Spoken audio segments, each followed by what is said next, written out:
Okay, I see we are at 101, so I want to get us started and kick us off for our panel today, which is called Families and Communities as Sites of Educational Memories and Futures.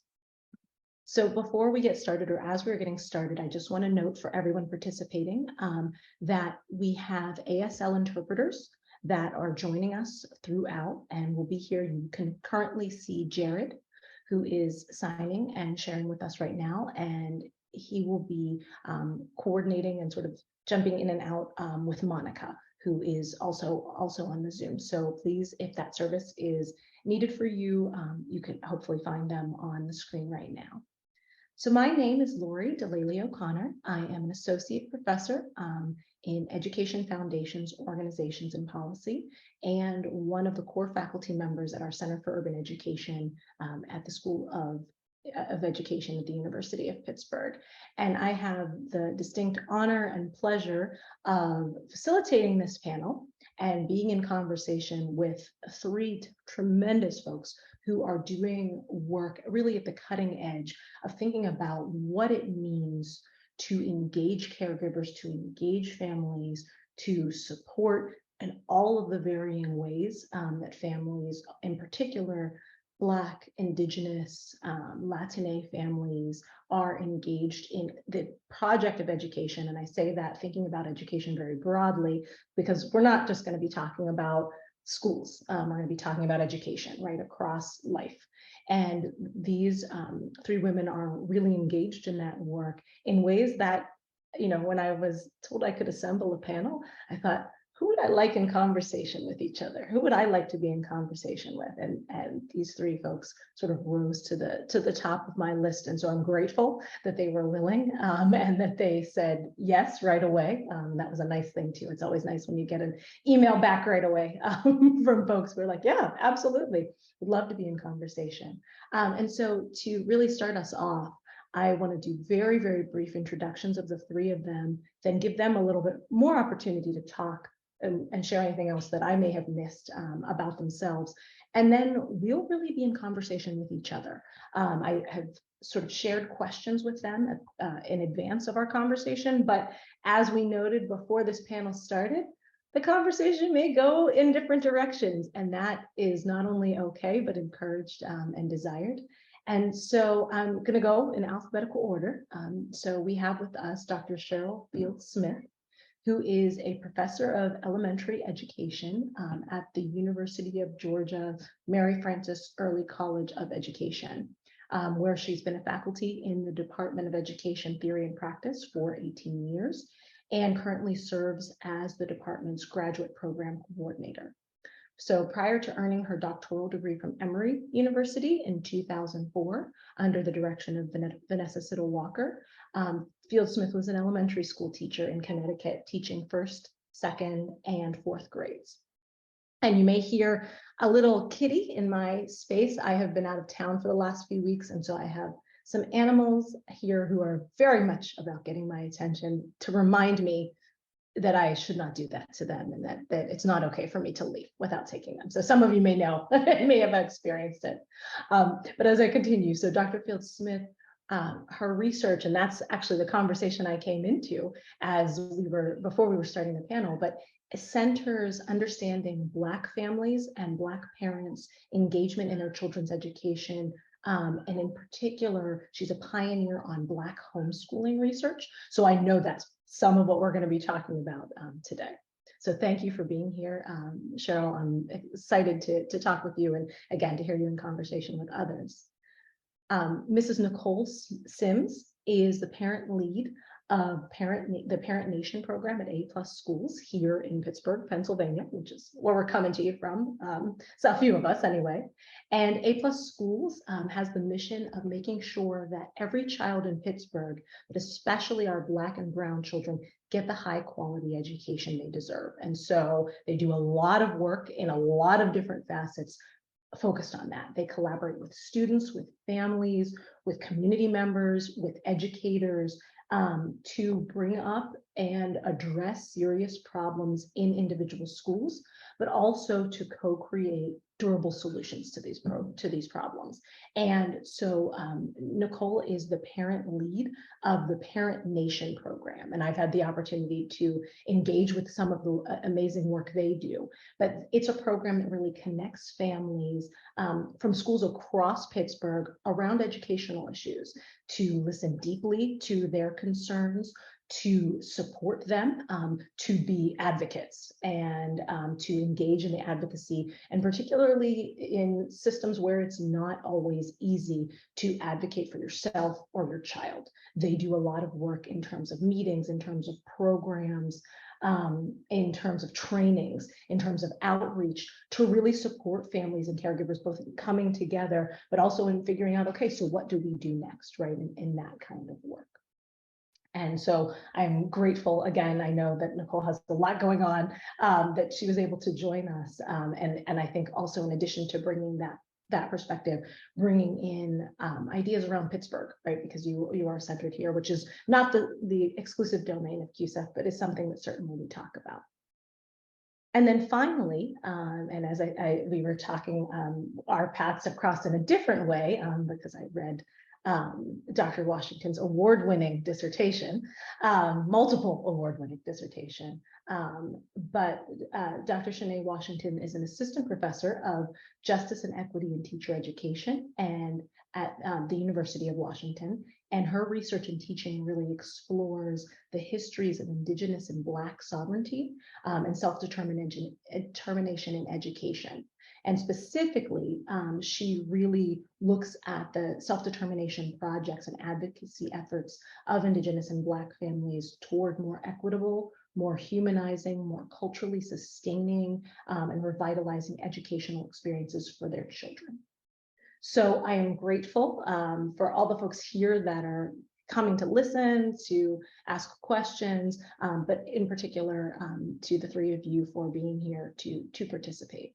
And so, as I said, I really wanted to kick us off, the bulk of our conversation, and it was sort of the impetus behind my outreach, was really focusing us on CUESEF's themes this year, on memories, on futures, on freedom, but in particular as that pertains to the ways families and caregivers, and I know we're all probably going to use slightly different language around that as we think about who are the people engaged in supporting children and supporting young people in their education. But that's what we're going to be talking about. And so as we get started, I want to make sure that folks have as much information as you think that they need to have about you. So I just want to give you a little bit of a chance to also sort of introduce or add on to the brief introductions that I shared.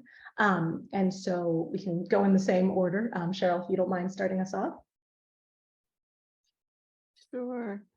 I'm not sure what else to add. You have a lot of things. You put most of it there. I've written a lot on Black homeschooling long before the surge. Recently there's been a surge since COVID, and I was doing the work long before that time and trying to understand, as Dr. Washington's interest, the ways in which Black homeschooling represents a continuation of our legacy of self-determination, self-agency. I think one of the things that I've learned that's very interesting is the majority of the families that I've done research with, for them, homeschooling is a second choice. It's not their first choice. They really wanted the schools to work for their children. And so I'm working on a book now where I'm going to really put that in the forefront, that, we are not the enemies of public education. We really have a great deal of empathy for public schools. Even though parents choose to homeschool, they still want those schools to work. It's just a matter of how long do we wait, so that's another part of the story. I appreciate you sharing that, Cheryl, and especially bringing up too that you've been doing this work long before you know, before COVID and a lot of pivots. I also hear in some of what you're saying, and so I'm hoping Nichole will bring it up, some of what I've heard in Parent Nation as well, or in some of the work where it's like, we really wanted this to work and we still want to help fix or change this, but also we need to educate our children right now, right? And that is, you know, that a child is only aging forward, and you can't, you know, stop that as you're trying to improve or change spaces, right? Educational spaces. So Nichole, if you would also, if there's anything you want to add, or, you know, as we start. Sure, thank you. Thanks for having me.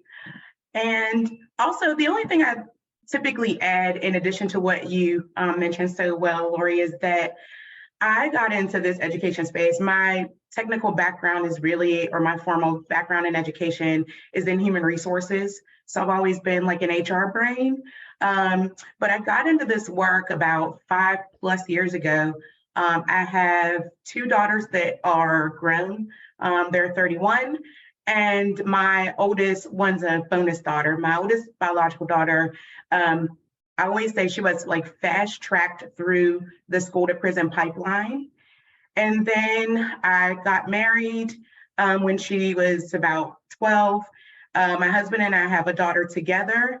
And so I found myself sort of back in that space, seeing some of those same things repeated, where my daughter was beginning to be labeled and things like that. My other daughter, who's now 15. And so in an effort to try to like advocate for her and save her, right, from the same path, I was actually Dr. Delale-O'Connor introduced me to A+ schools, and they were able to help me advocate for my daughter, know what I should know, and be able to get her off to a much better start. So now she's like a star student, and she does competitive cheer and dance, and she runs track, and she's amazing, right, in the 11th grade. So that's how I got here. And I just like to tell people that, because that's typically the lens that I'm coming from. And with A+ schools, I got an opportunity to be able to, I wasn't working in HR anymore. So I got the opportunity to help other parents do what I've been able to do for my youngest daughter.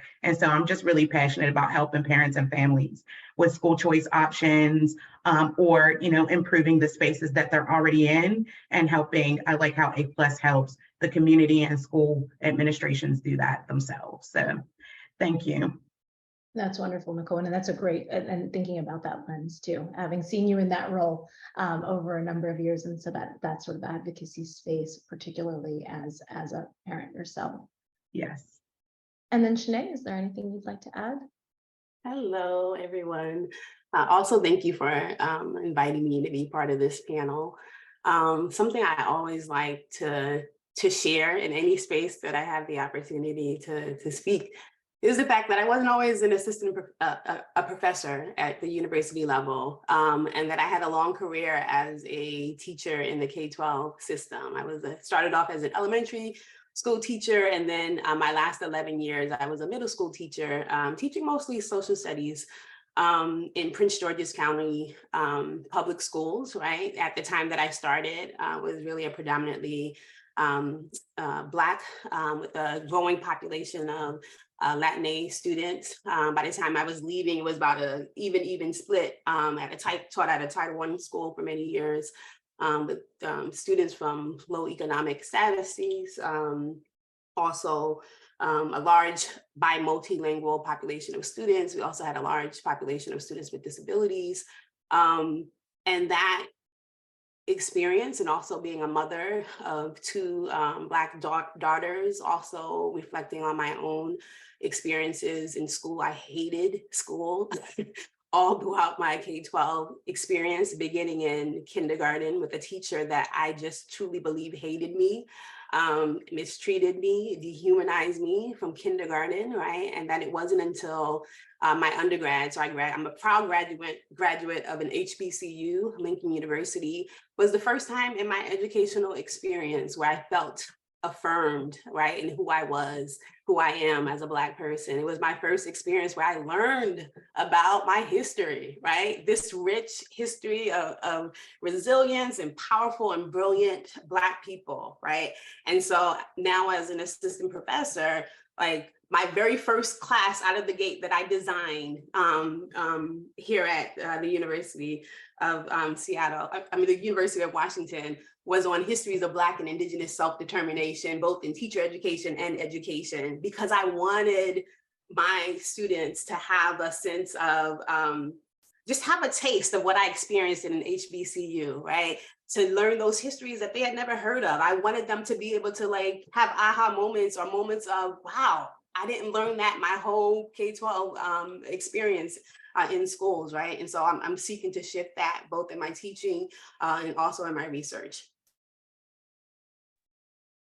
That's wonderful, and actually does a really nice job. So thank you for teeing that up, of thinking about the first question I really want us to talk about. And again, you can, we're not going to go in order. You can jump in as you know, as you feel moved to do so, or as you feel it connects when other folks are talking. But you know, you were really talking, Shaneé, about self-determination, about centering, about celebrating.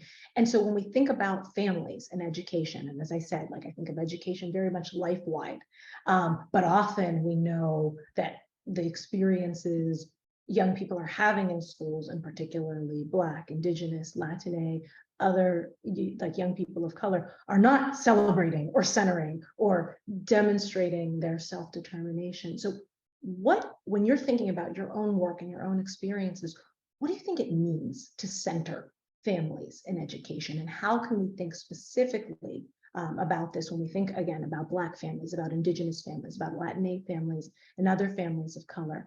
And in that space, as we think about, again, I mentioned at the beginning, memories and futures, what that means, again, historically, contemporarily. So whoever wants to jump in, and again, it could be examples from your own work, or just how you think about that, how you think about that centering, how you think about that celebrating when we think about families and education.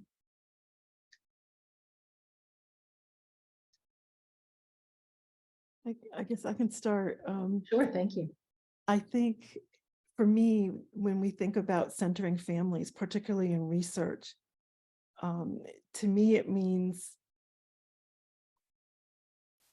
putting the families that are typically always on the margin, it literally in the center, featuring them. And even more than that, I think about the methodologies that we use. Using methodologies that were created for us and by us, or for and by whoever you're studying, rather than using the positivistic perspective of doing research. I think about using frameworks, again, designed for us and by us, that really speak to who we are as a people, that recognizes our diversity. So centering Black families, for example, does not mean expecting us to be a monolithic, but finding ways to highlight and feature our differences. So rather than looking for the mean and the mode and the you know, what they typically do in research, we're looking for those outliers. We're looking for how different we are from one another. I think also when you center Black families, you must include historical connections. You know, this idea of self-agency, self-determination, that's our legacy, and it continues today, and making people aware. Sometimes the people themselves who we are researching with don't realize that they are carrying out those legacies, but when they hear us speak about it in that way and making those connections, we inspire them, we empower them. And so I think that's really important. In my own work, every time I write something, I make a historical connection. I write about the history. The chair of my dissertation is Vanessa Siddle-Walker. How could I not? Right, absolutely. Right. And I'm grateful for that legacy, to be able to continue to see that carried out in my work. Methodologically, instead of focus groups, I use sister circles, because Black moms tend to be the ones taking the reins when it comes to homeschooling. It doesn't mean that Black dads aren't involved. They're deeply involved, but moms tend to be the ones that respond to the call for research. And so I do sister circles, and using sister circles has enabled me to decolonize the work, to humanize the work. When I do a sister circle, it provides credibility and trustworthiness of my data, because I'm involving the Black home educators, the Black moms, in confirming and disconfirming the interpretation of data. They add to my interpretation. And I think also using sister circles, I have discovered, first of all, we don't have enough written up about using sister circles, and when you try to find, there's nothing there. There's not much there. So I know I need to write about my methodology more. But the sister circles provides your participants with a source of joy, a source of healing. It helps to develop the Black homeschool community, and specifically for me. It is not unusual after I've done a sister circle to see some of the moms who didn't know each other before the sister circle joining up and writing together and doing things together. And it just warms my heart that the research is also building community. They often talk about how rarely they get to talk to somebody who's like them, who is also Black and also homeschooling. And so building those bridges. So it's a powerful methodology that was created by us. It has a very long history, dating back, I believe, to the late 1800s. And it's still very powerful in research today. Could you, just in case, we have folks that are listening here, and then we're of course recording. And so I know many folks listen to this later or even take this up in their classes or as assignments. Could you, at least at a high level, in case folks aren't aware, aren't as familiar, describe what a sister circle looks like? Okay, so unlike a focus group, which came out of pretty much the business world, right, where you're trying to get information from your participants and it's a one-way, it tends to be one way. A sister circle is intended to be mutually beneficial. The researcher becomes part of the circle. And so even though I did not homeschool my children, but through the use of sister circles, I have been given the label of a part-time Black home educator. Because of the way I raised my children, I never relied on the school to do all of the teaching. I did my own teaching as well with my children. And so I am a part-time home educator. And so I'm sitting at the table as one of the group. I might start a conversation, but they take it up. There's usually, if you can meet in person, there's usually food. We are talking over each other sometimes. There's no protocol. You know how we do, we finish each other's sentences. There's some amens going on. We're not so concerned with our articulation. When we are excited, we do talk over each other. And that's just a sign of we are excited. Just as Black women, Black sisters getting together, it feels the same way. And so I'm not the head of the conversation as the researcher. I might throw a topic out, but they take it up, or they disconfirm it and then go on to something else sometimes and add something else to the interpretation of the idea. I think I've captured most of it. But. Beautiful. No, absolutely. I was going to say that's wonderful. I wanted to make sure folks understood and had a sense. And I do think you need to write that methodological piece, right?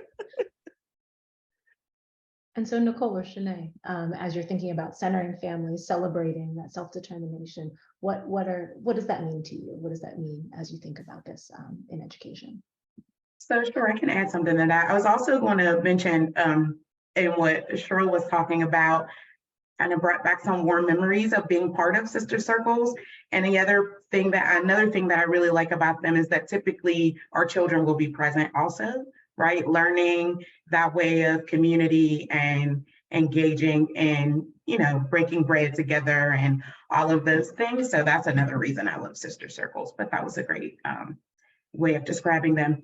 So the question was again about, I had it here, centering families. So that was a big one.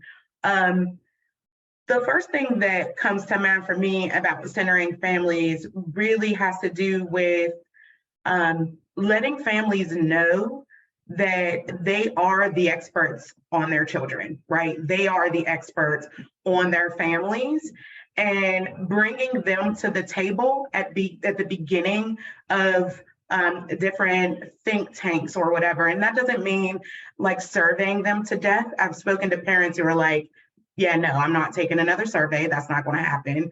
But, also, build more has to do more with building those relationships with those families that can express the real challenges and the real wins of their educational journeys. And I know there's, a lot of well-meaning people that are just not educated in the spaces that they should be educated in enough to really center families. But I think I'm beginning to see sort of like some gaps closing when it comes to that. The fact that in Pittsburgh, A+ schools, I think, was originally created for the city of Pittsburgh. And now we've actually been able to venture outside of that and talk with more families, get more opinions, understand on a broader scale what, families are facing, listening to them deeply. I think that's what it means to center families, and to not think that, you can think of 5 issues that people would mention in answering this question, but understanding, as Janae mentioned before, that, and I think maybe Cheryl, that Black people are so diverse, or people of color, in general, that you're not going to know all the answers. You can't think that you do. So you have to get that information from the families directly. And so we do that. We listen to families, and then I think it's important to bring in the experts based on what the families tell us. So we listen to families, and for example, when COVID hit, and we were talking to families about like, oh, we're going to switch from in-person training to online. And they're like, well, wait a minute, our kids aren't in school. We don't have devices. We're not sure where our meals are coming from. I don't have a job. And so like, we could no longer work in that same way. So we pivoted. The first thing we did was we created this Pittsburgh Learning Collaborative. And it started out with just a few community organizations where, we were calling friends that we knew. I was calling my friends and saying, hey, you have an after school program. If someone found you funding, could you do like a learning hub? And, that kind of thing, really centering families' needs, understanding what it is that they need, and not assuming that we know what those needs are and trying to meet them. So, hearing about those things and then helping to get the resources, the training, the, fun events. We usually do training and stuff. And like, now we hear parents just like, we're so glad this is over. So the year. So we put together a end of the school year celebration where, we're just going to let families let their hair down and have some fun, but we're also going to be centering them in a way that we're thinking of this new thing we're doing, where we're going to say, okay, have questions and have them share some information that'll be meaning for us in planning for next school year and what they think their needs might be. So those are some of the ways I think centering families has occurred in the past, but is changing a little bit for the better now. No, I think that's fantastic. And I hear so much too about the needs, regardless of what you perceive those needs to be. And similarly, in terms of what Cheryl was saying, even if you are a member of the communities you're serving, a participant within that, recognizing there are other voices and making those pivots, right? And offering those supports that are directly in response to, rather than just, hey, this is what I assume your needs should be, or here's what your needs are, and telling folks. Yes. And Shaneé, I'm not sure if you wanted to add or jump in here. Or... Yes, and actually before responding directly to the question, I just wanted to echo what Cheryl and Nichole shared about really drawing from the methodologies of the groups that we're studying, right? And I was thinking about kitchen table methodology as another Black woman methodology that some of my colleagues have used in their own research and dissertations. And then wanted to add also drawing from Black feminist theories, right? Drawing from indigenous theories like that. So those theories are also important as we think about this question in terms of research, right? To what extent are we centering the theories and the methodologies of folks of color? Okay, so now to speaking to how we center Black families and other families of color, I think that before we can center these families, that we need to first engage in critical self-reflection, right? That we need to examine how we think of and feel about particular families. Do we see Black families and other families of color as possessors of knowledge and experiences and expertise that we need to be learning from? And if our perspectives of these families are deficit, what are we doing to unlearn the stereotypes and implicit biases that we have about and towards Black and other families of color? Are we considering and constantly reflecting on our own identities and positionalities and ideologies and histories and heritages, right? And the impact of these on who we are as educators and how we engage with families. So I think that critical self-reflection is really important before we can even think about centering families. But also, what are we doing to develop more asset and desire-based views and understandings of Black, Indigenous, and other families and communities of color? And by desire-based, I am citing the work of Indigenous scholar E. Tuck and Wayne Yang, who have called for more complete and holistic understandings of Indigenous, and I'll add other communities of color, right? That do not solely look at the trauma and the harm, but know and understand the strength, the survivance, the resistance, and the achievements of these communities amid ongoing violence and attempts to destroy their humanity.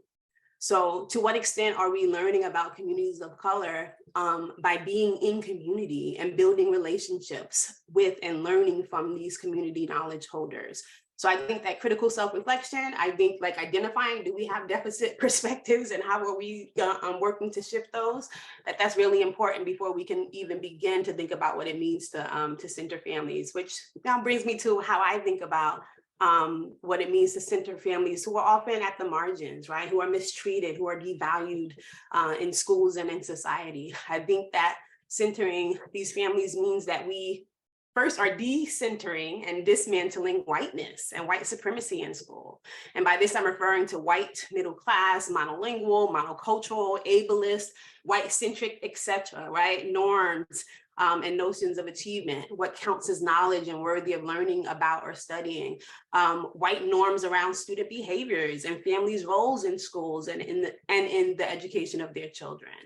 Centering Black and other families of color means that we privilege and normalize their histories, heritages, language, values, and voices in and outside of schools. It means that we see and treat these families as valuable knowledge holders and experts that we should be consulting regularly.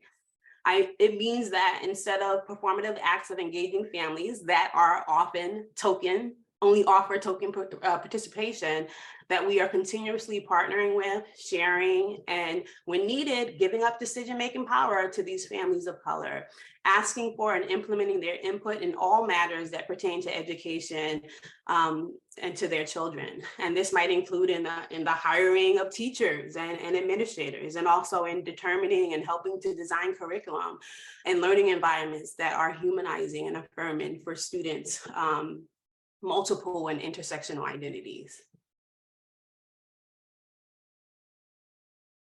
That was a whole sermon there. I appreciate that so much. No, that's beautiful. I was taking notes and thinking in particular, as you started off talking about, our own self-reflection, considering our own positionalities, and then shifted into talking about, thinking beyond trauma. The Tuck and Yang piece that you referenced is one I use quite a bit in courses, in particular as we think about methods, right? And what it means for researchers, but not just researchers. And I think that's sometimes what happens, that we have access to things that are behind paywalls, and we're pushed to do some of this work, not that everybody does, but how we then support others in that work, the others that we're working in that self-reflective work, and in understanding communities beyond trauma, right? And in thinking about and centering survivance and thinking about other forms of celebration. So I appreciate that. And then, you know, as we moved on to talking about decentering whiteness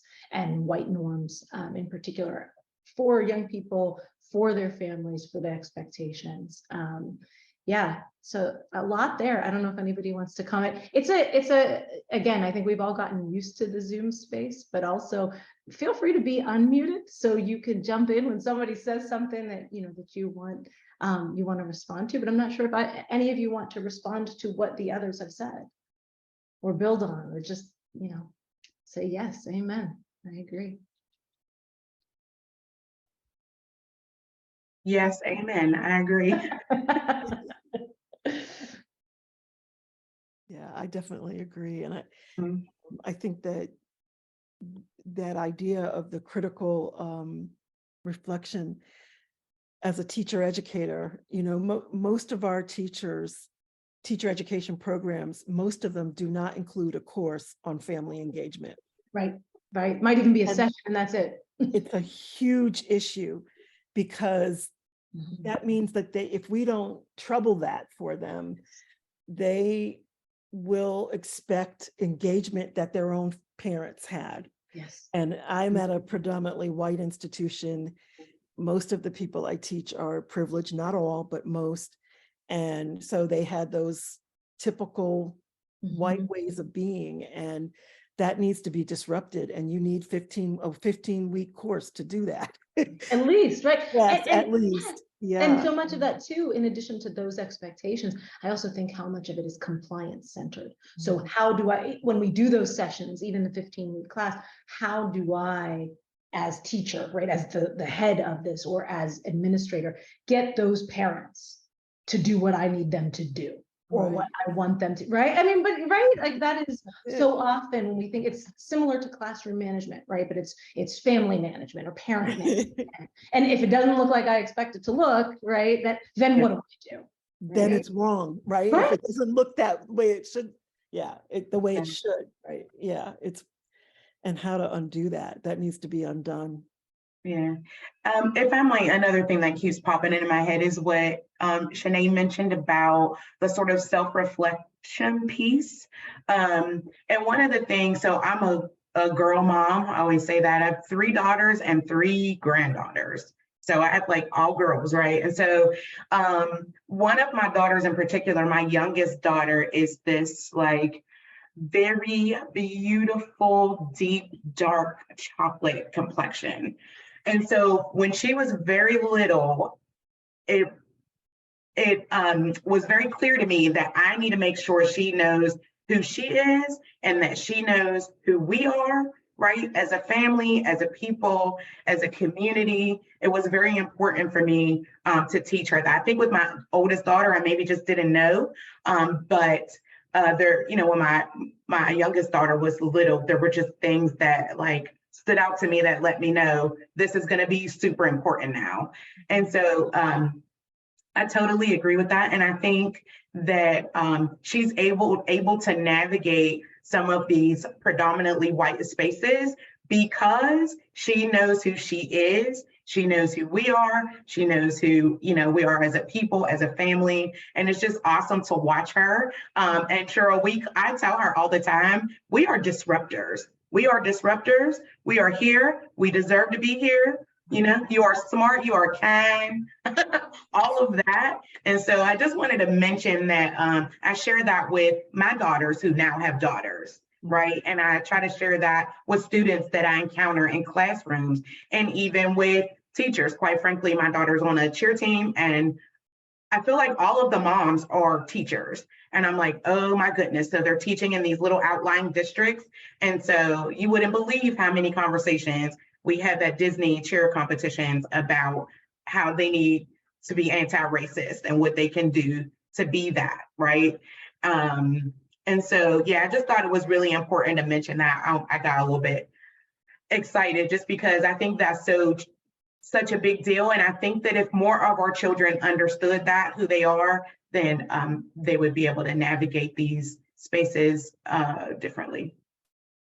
I think it's also an important point, though, that you bring up, Nichole, about thinking about, you're talking about young people, but I've seen you do it, right, with families too, as disruptors. And that stands in stark contrast to what schools often want, what upcoming teachers are taught about that, right? And so it's in direct opposition.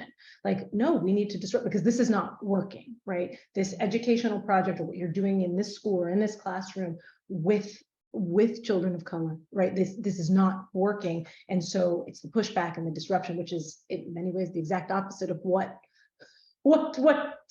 educators want. Yep. People want to be disrupted, right? Yeah. In a space that works for them. Yeah.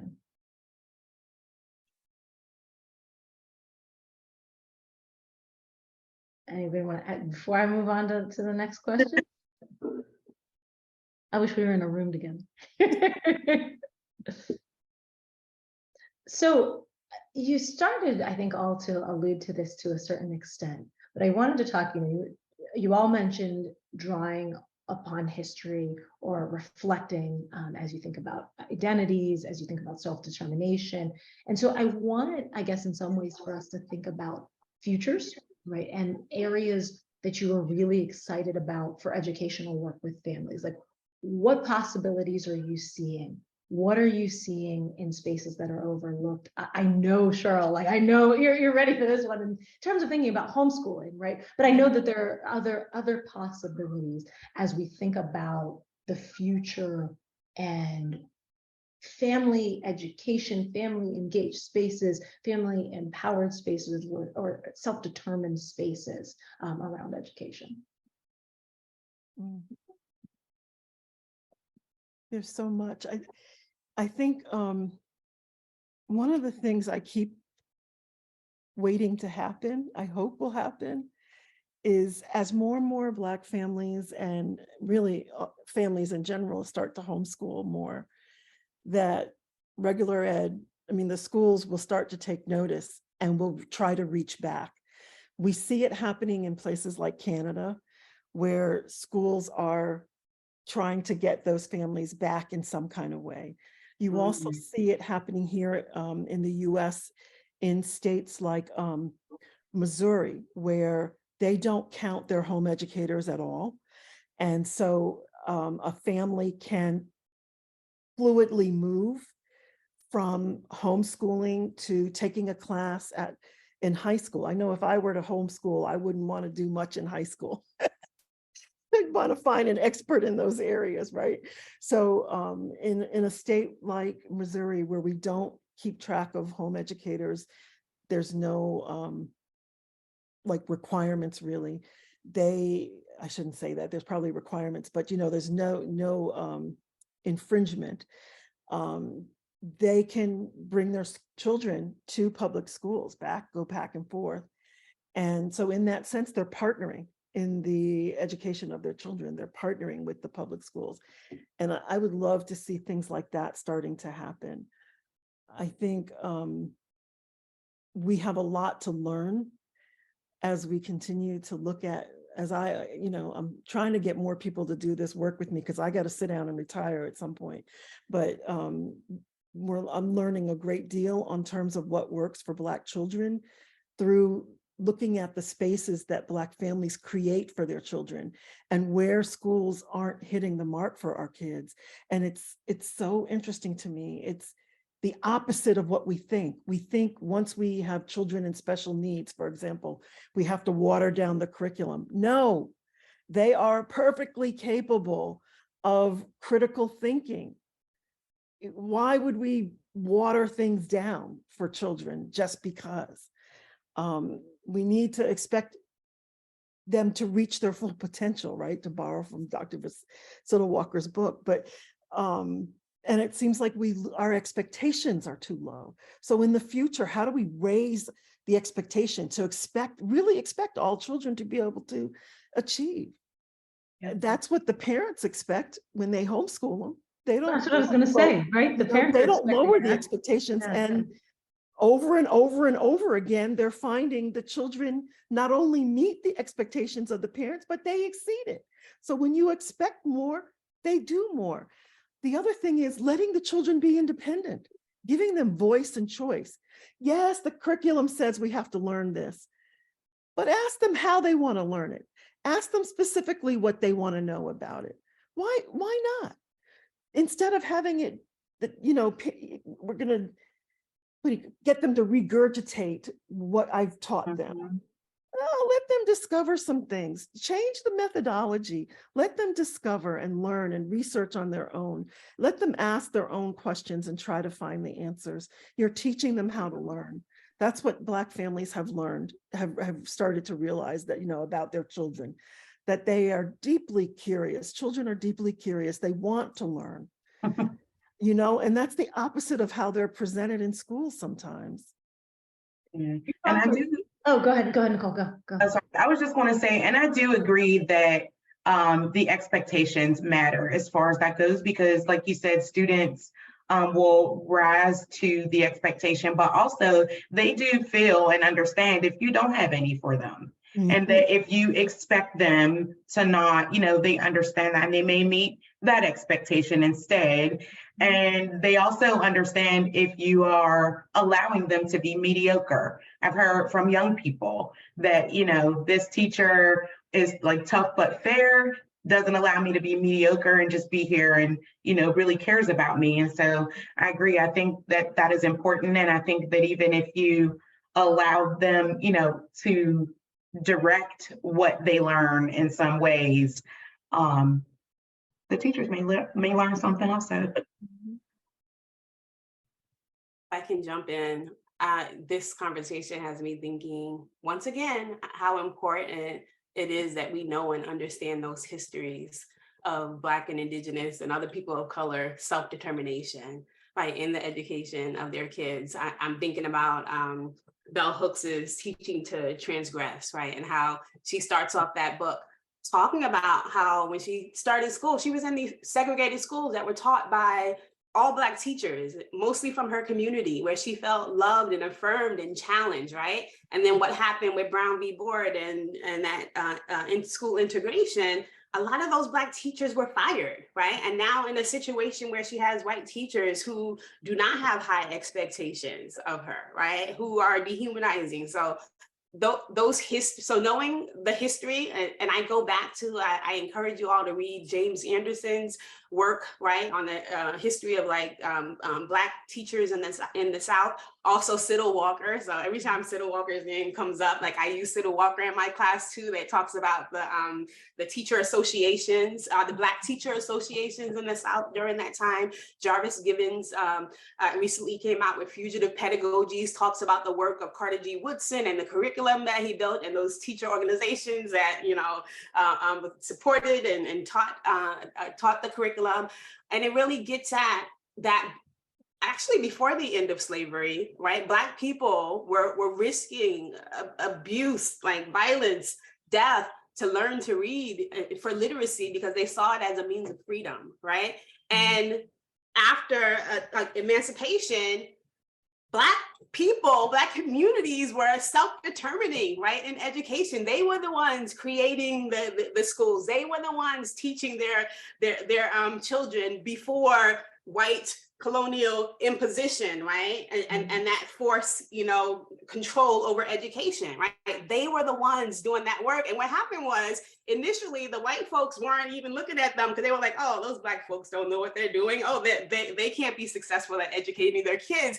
But then when they realized the power, right? When they realized the organizing, when they realized how many schools were being established, when they realized that it was the Black folks calling for universal education, they were the first, right? This is history that oftentimes like students don't know. This was history that I only recently learned.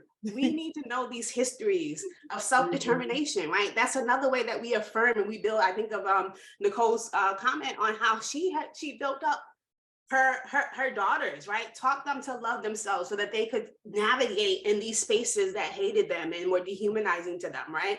And so I think also like knowing those histories is important to affirming our kids and to helping our children feel empowered, like, oh my God, this rich history, right? These are my people.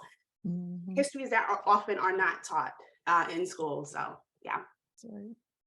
No, absolutely. And I'm hearing so much from all three of you about that, not just looking at families, but looking at histories as an excitement point or as potential for the future, right? Like that being understanding, knowing these histories. And I'm seeing in the chat as well as folks talking about like learning, as you said, Shaneé, more recently about these legacies and reclaiming them and what that means and what that self-determination could potentially look like in schools, but maybe not in schools, right? As we're thinking about this as well.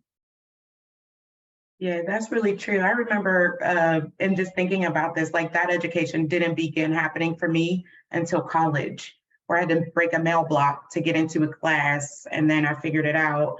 And at the same time, I went to a local natural hair salon and did like the big chop, like, okay, so now this means I need to be natural. Like our hair is what it's supposed to be. And it was at that appointment to get my haircut that I got into conversation with some other sisters and got into like a sister circle. And that's where my whole like education, right, came in. But to Shaneé's point, I was in my early 20s already. And so I thank God that I did eventually get it, but it's scary to think about where I would be and where my children would be if I hadn't.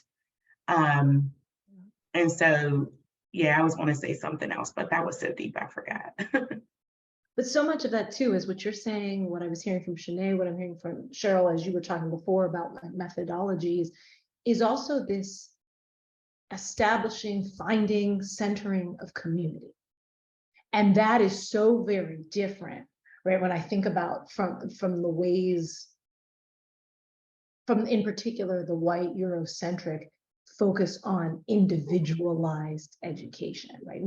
Not centering who you are as part of a community and how you learn and how that helps you grow and develop and become, but who you are, right? You just do that, and it's that isolation, right, that then keeps young people, particularly young people of color, from knowing themselves, knowing their histories, right? Because it's just me, right? And I think so much of what you all have said has pointed back not only to the power of legacies and history, but also the power of the collective, right? And the power of understanding that collective and then tapping into, right? And whether it be, oh, I've now found other Black homeschoolers and I have a community, or I've found other folks who are keeping their hair natural and I know how, but leveraging the power of that community as well, right? And learning together. Mhm. Yes. That puts me in the mind of today. I had a conversation with some ladies from, there's also a group of ladies in Pittsburgh working in advocacy and sort of like just informing families, called Black Women for a Better Education.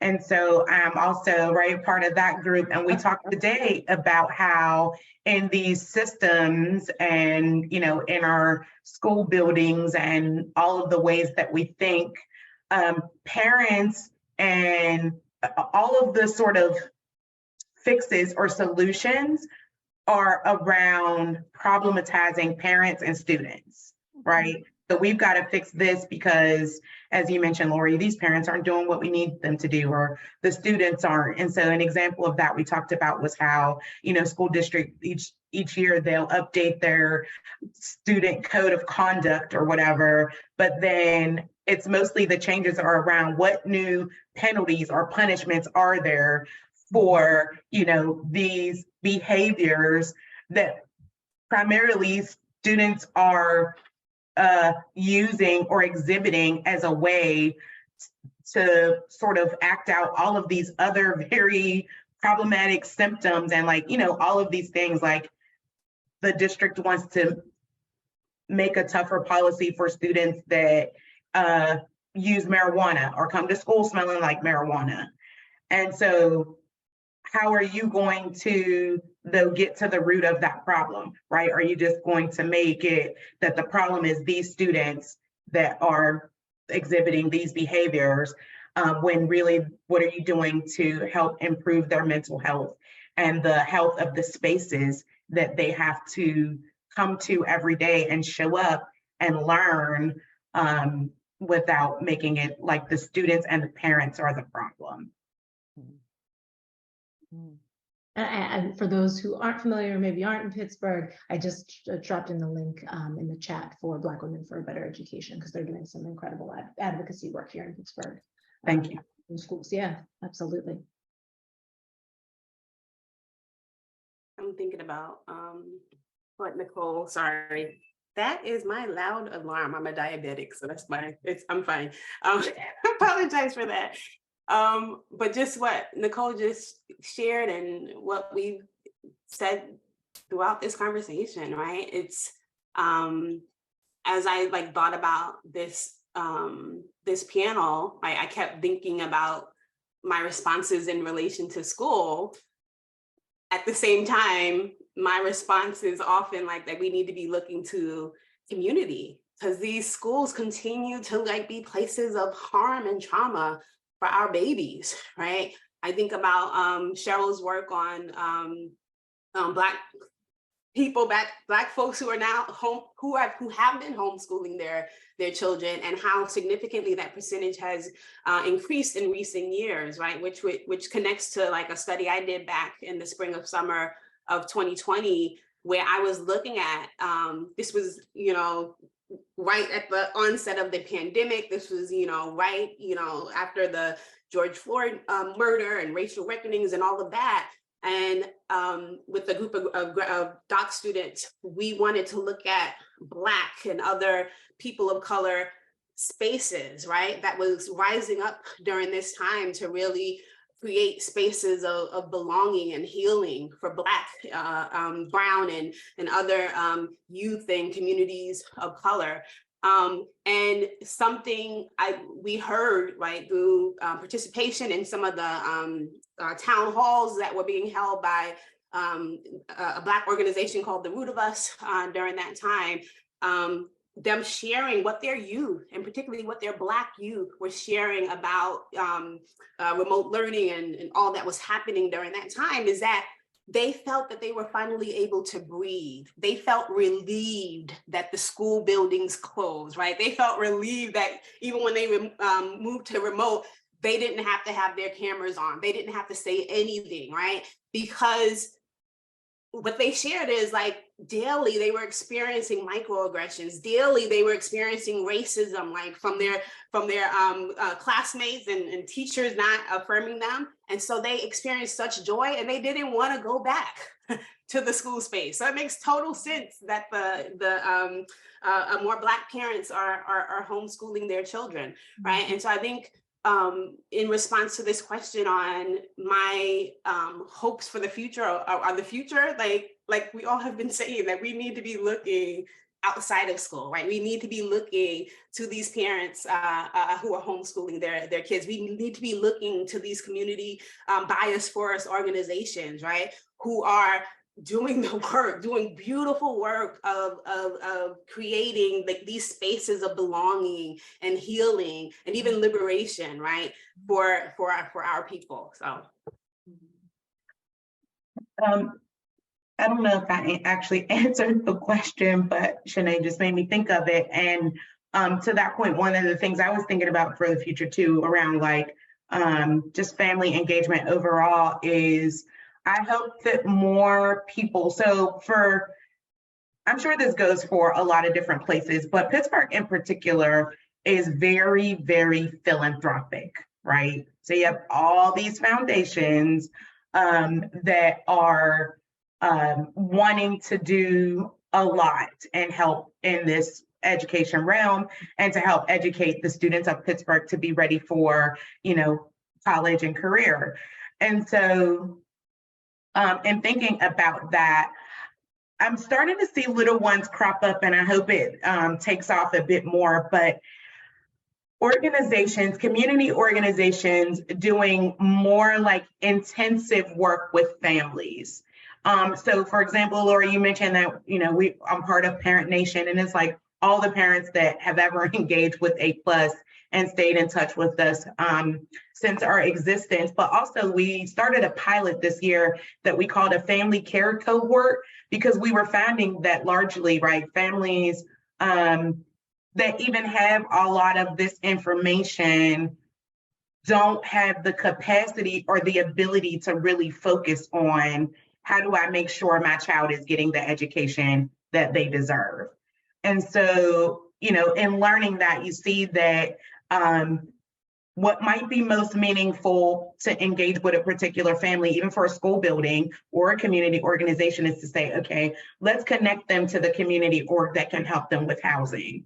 Let's connect them to the community organization that can show them who is doing, violence prevention for their students that don't want to show up because there's violence at school, all these different things. And so we tried this thing where we started on the north side of Pittsburgh, and we started out with about 8 families, where instead of just doing like light touches or warm handoffs to orgs, we got like case managers who really got in depth with the family, and then connected them to resources in that learning collaborative that I talked about, and also followed the data to understand how the different interventions or resources offered were helping the student in terms of attendance at school, in terms of grade outcomes, just their social emotional well-being. We helped parents do things like, do you know there's a portal the public school system has where you can log in and track your child? And parents are like, oh yeah, but I never could get in. So we did a whole training around, right, those kind of tools.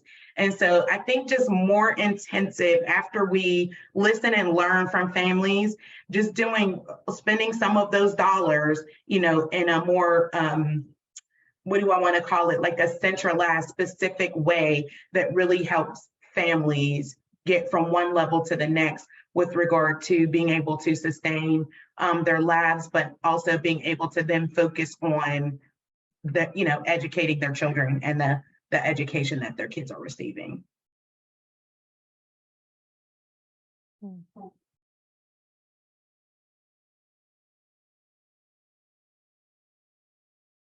No, I appreciate that. And I appreciate the way you sort of brought all those things together, Nichole, as you're thinking about, again, as we said, there's schooling, right, in the school building and what's happening. And we've said a lot about that, but also the broader education that goes beyond young people and into their families, right? It's life-wide. And so thinking about what that means then, what that looks like in terms of, in our case in Pittsburgh, but lots of other places, philanthropic organizations, but other supports on that. And then of course, then that begs the question of like, and who are those organizations listening to whenever they're designing and whenever they're giving out money and whenever that, but yeah, like maybe not another question for another day, but we can think about the parallels, right? Certainly between the ways those organizations look and parallel the way our school system in K-12 looks, right? So I wanted to move to our last question and then open up for continued conversation, but also in if folks in our audience had things they wanted to ask. And so you all have been sharing this along the way. I have, a mini syllabus from some of the different things you've mentioned. And so you may want to re-mention those. But for the folks that are joining us, and, we have a variety of people that came to see this, will listen to this later because of their own work, because of their own experience, because of the things that they're navigating. And so that last question that I sent to you all whenever I reached out are exemplars. So things that you would recommend to the people in the audience, whether they're projects that you've done or you've seen other folks do, Shaneé was just mentioning the research study that you did, right? Like resources, articles, books, websites that you want to point folks to, as to support the work that they're doing, or that you just think like this was fantastic, right? And more folks should be doing this kind of work, or should draw from this kind of work in living their lives. So anything you want to share.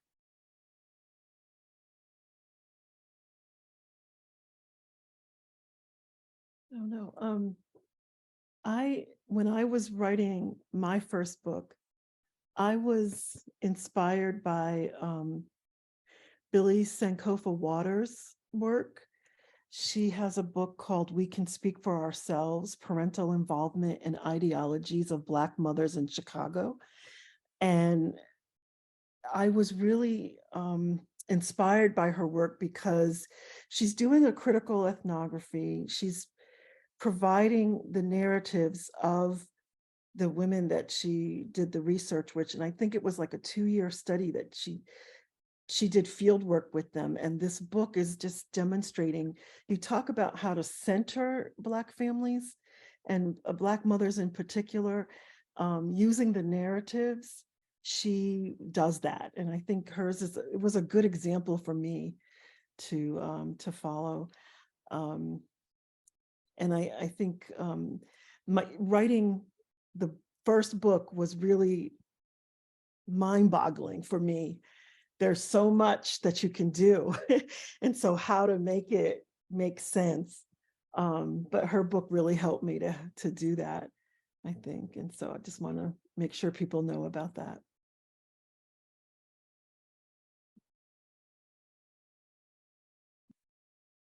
I have like a whole list of resources that I can like. I was gonna say, if you share it, I'm happy to also post it. Email that could be forwarded. That could be forwarded.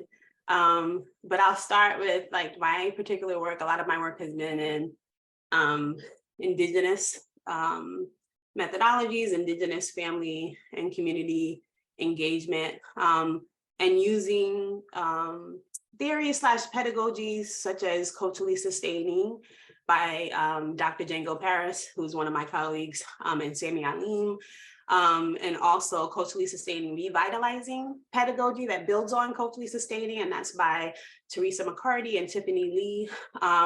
And culturally sustaining revitalizing is more specific to Indigenous communities, whereas the other pedagogies, I guess, cover multiple diverse, families of color or people of color.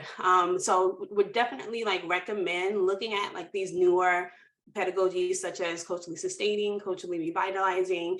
I recently completed a co-authored piece called Towards Culturally Sustaining, Revitalizing Family, School, Community Leadership in the journal Frontier in Education, which should be coming out in a couple of days, possibly tomorrow. Congratulations. Yeah, thank you. Yeah, and it really looks at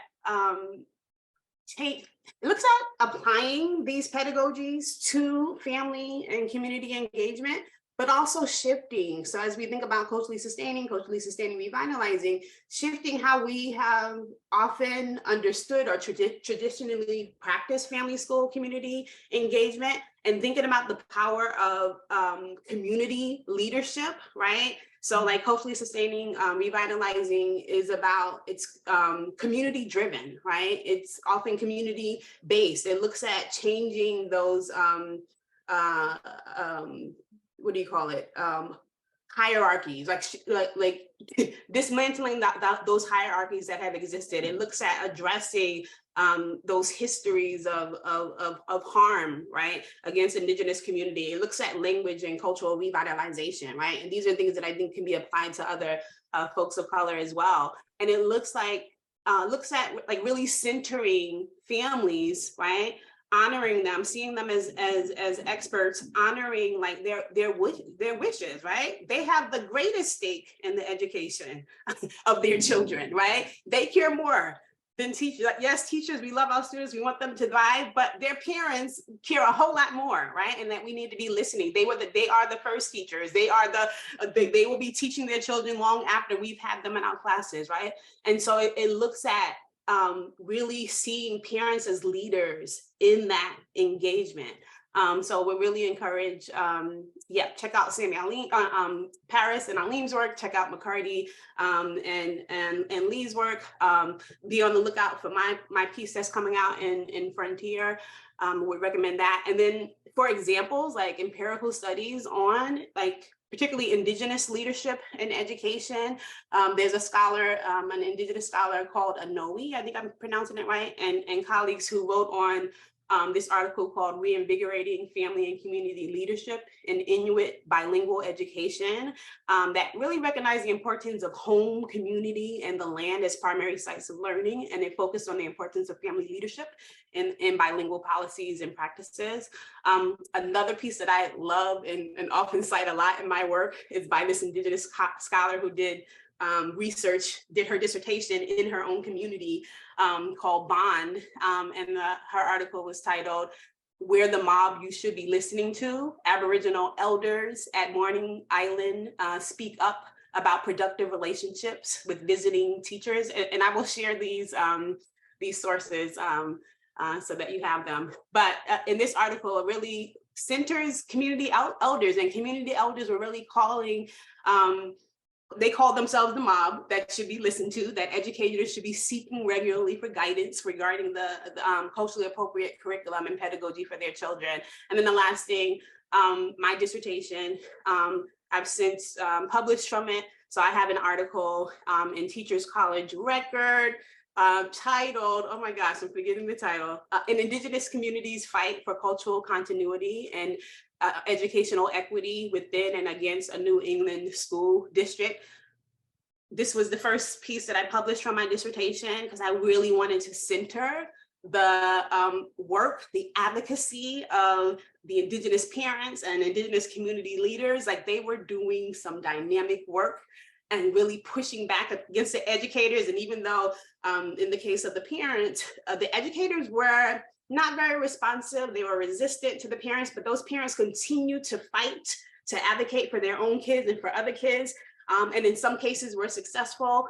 And then it also looks at community leaders who were fighting for language and cultural reclamation within the community and within the schools. And they were like getting multi-million-dollar grants to support their initiatives, right? And even formed a partnership with the school district during that time to like really infuse Indigenous and pan-Indigenous culture and history like throughout the curriculum and into after-school programming. So would recommend that as well.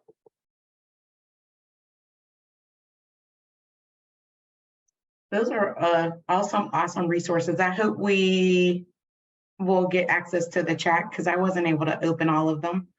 That's okay. I was going to say, and as I was putting that in, just in case folks are clicking, I know we have a number of graduate students. And so sometimes folks are like, I'm going to read that. I'm going to read that right now. I didn't get everything, but I did get some of it.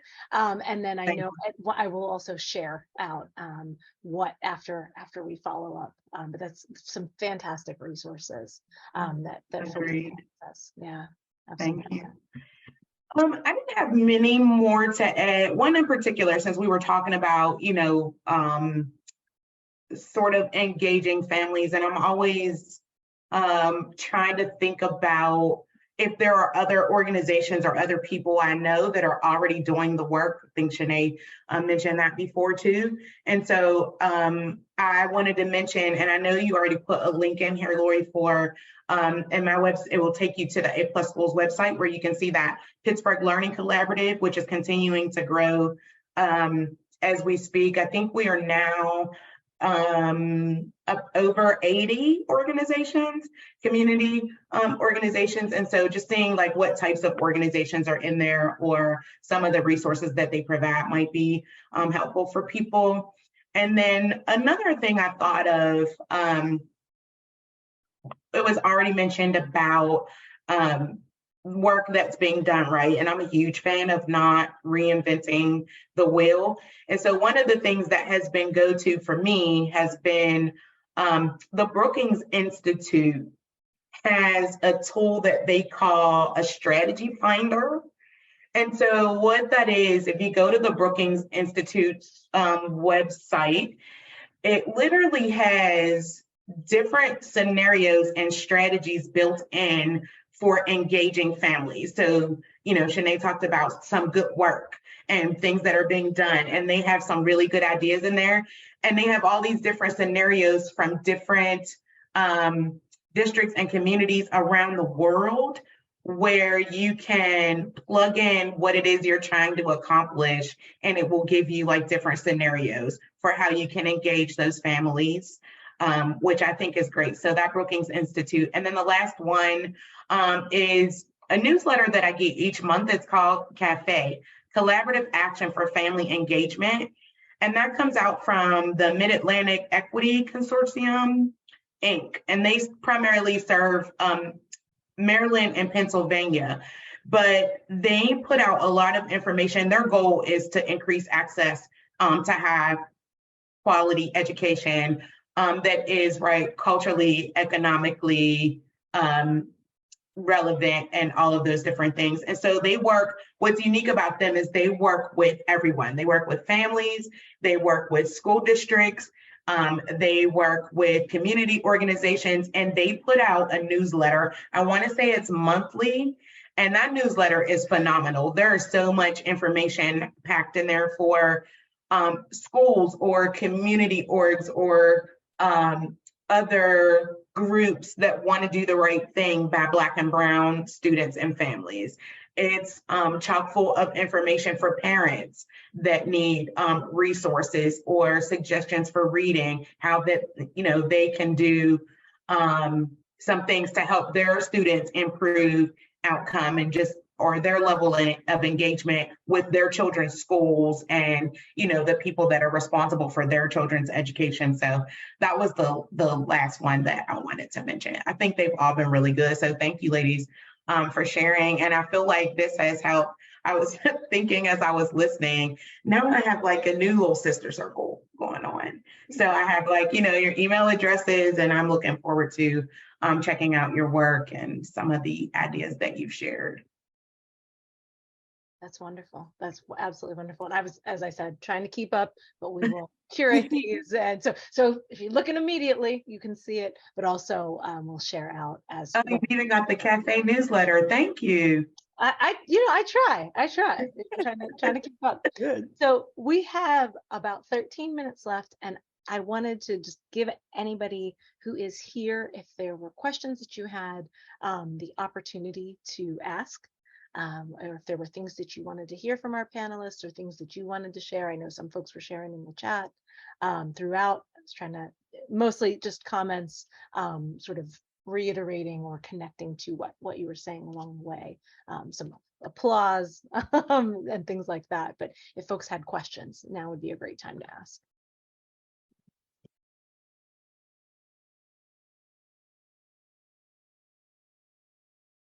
Karen Howard, I see you have a hand raised. Yes, thank you for this very interesting panel. And Nichole, I want to give a word of encouragement to you. I am a grandmother of a Pittsburgh public school high schooler, and I just want to encourage you to help us continue figuring out that portal so that we can follow along with what's going on day by day. I mean, it's a live source, and I still don't have the hang of it, and I'm well educated.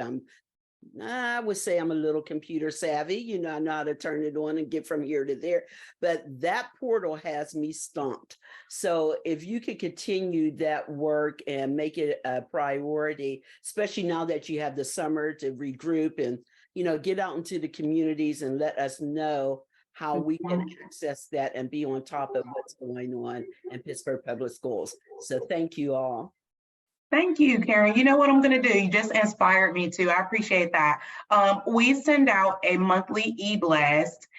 When we put that training together, there were other things included in there. I think we called it like maximizing tools like for success of your students or something. So there's other things in there like telling parents, what does it mean to be chronically absent? Where can you find that information? What if you want to What if you go into the portal and you see everything and you figure out this is not the space for me and my family? Then how do you either like apply for a magnet school or other school choice options? And so we're going to put a link in our newsletter coming up next month to that training. So we'll send that out.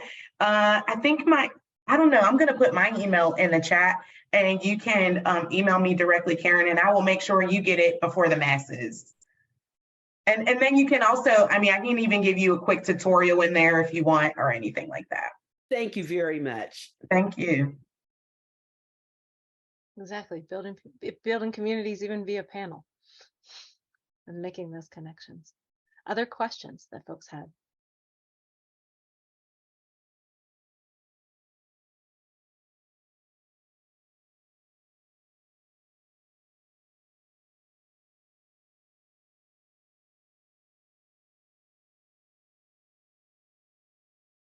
I do want to build on a point, and I don't know, we've said some of this, so folks may want to comment or not, but one of the things that Karen said, and I've heard a lot in my own work and research from families and community members, is this just the element, and you were just saying it as a comment, like, I'm educated and I still find this difficult to navigate. And that point, and you're all nodding your heads, right? So you've definitely heard it or maybe experienced it. I know in my research, especially exploring families, trying to make different schooling choices for their young people. It wasn't for a lack of interest. It wasn't, it was, this system is not set up to make it easy for families. And so, we've talked a lot about systems really being, at very least existing, but I would argue in many ways being built to be difficult to navigate for families, and in particular for families of color, because they're centering particular ways of being and knowing. And I don't know if I'm asking because you've talked about your own experiences with that, but how we respond to that, right? I think about Cheryl's work, like homeschooling is one way to respond to that, right? It's we'd like to be part of the system, but the system itself is not working for my child, but also the system's not working for me to even be able to navigate it if there's a space for my child. So I'm thinking about that, right? Like those that it's what do we do with those spaces in thinking about it? There's opting out of it, but what other, I guess, maybe advice or thoughts on that?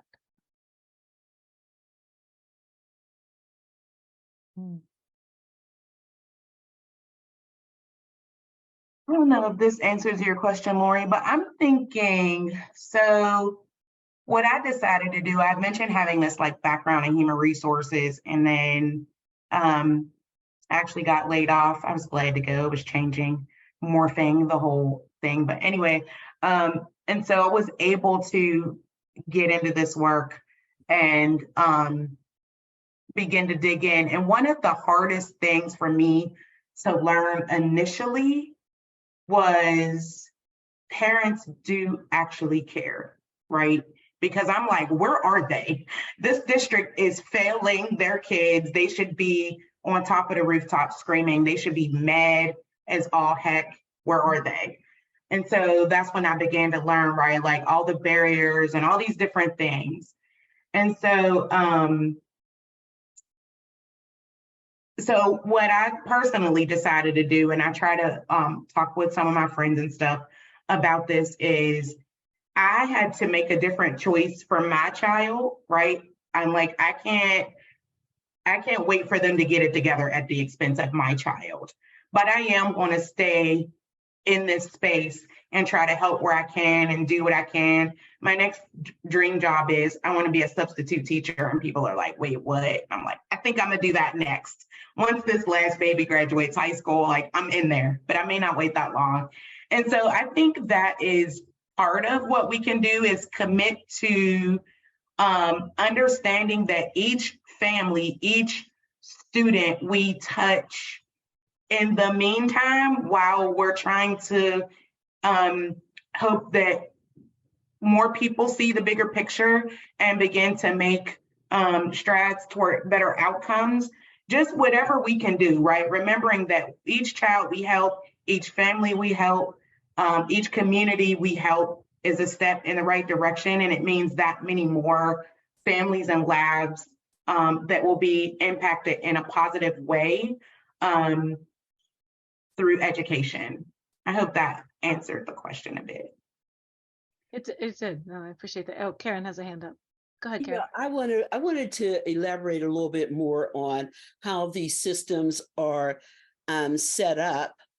And even though you may have the intellectual abilities, they're not friendly. They're not friendly. But also, I had to let teachers know you have a responsibility.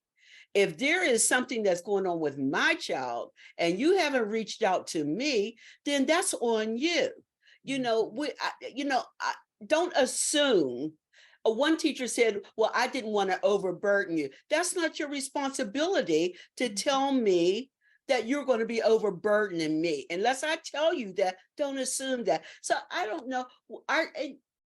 We have to get our parents to the point where they will speak up for their kids and stand in the gap for them. Because, our kids go in the trenches every day.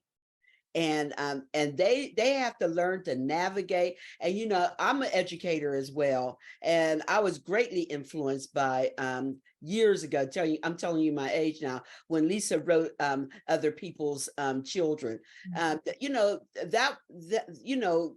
we have to realize you are teaching someone else's child. Pay attention. Okay, I won't take up too much time, but I think you get my drift. We appreciate you. Thank you.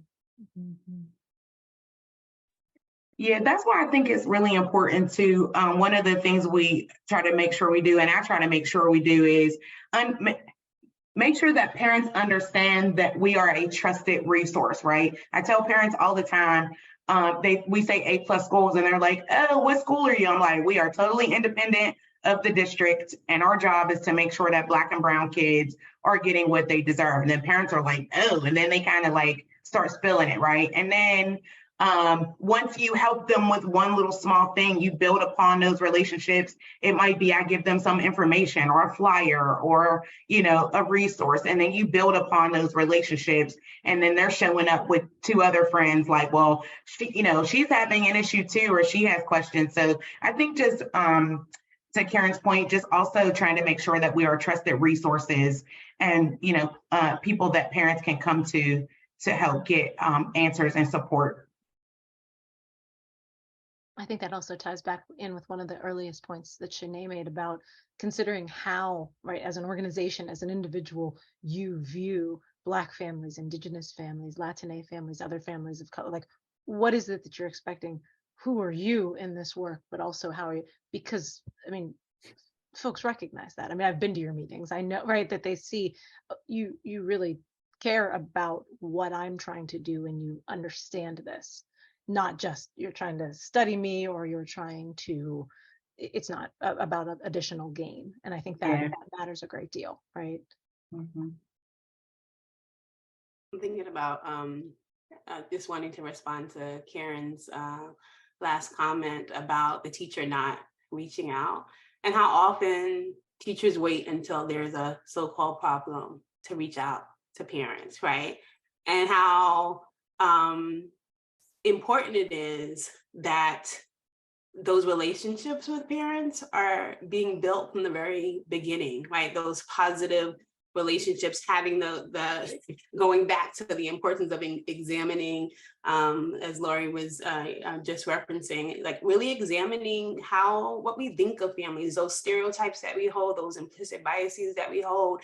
And I think a big way of shifting that is knowing folks, right? Is having relationships with folks, right? And seeing parents as people that you want to be in relationship with. So to what extent are you building those relationships and continuing to work? Because parents have had a long history of mistrust of schools, from their own experiences on to their children's experiences. And so perseverance is necessary, right? So if you encounter a parent who's resistant, you need to understand that history and that what's happening currently as to why they may be resistant. But if you care enough, you're going to persevere in really establishing those strong relationships, right? And to making sure your communication is not about the negative, right? That you're also like sharing like the successes, right? And the beautiful things that are happening with that student in the classroom. So yeah. Yes. And such an important point too, Shaneé, that like, I know we see, and I'm sure you all see too, like sometimes that parent went to that exact same school, right? And had a terrible experience that they're now watching it. So why would they trust again? And why would they trust a larger institution that was not built for them and was not built for their children and is not doing it right? So yeah. So I see we are at 2:30. It just changed over. I don't know if anybody has any last things they want to say.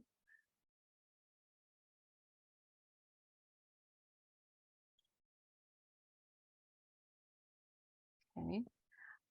Well, I appreciate, as I said from the beginning, I had the opportunity to reach out to folks that I thought would have a lot to say and a lot to contribute, and we're doing fantastic work in this area. And after this last hour and a half, I know I was not wrong in reaching out, and appreciate you taking the time, you sharing the resources, you sharing of yourself, and of the great work that you are doing, that, you know, I know you will continue to do.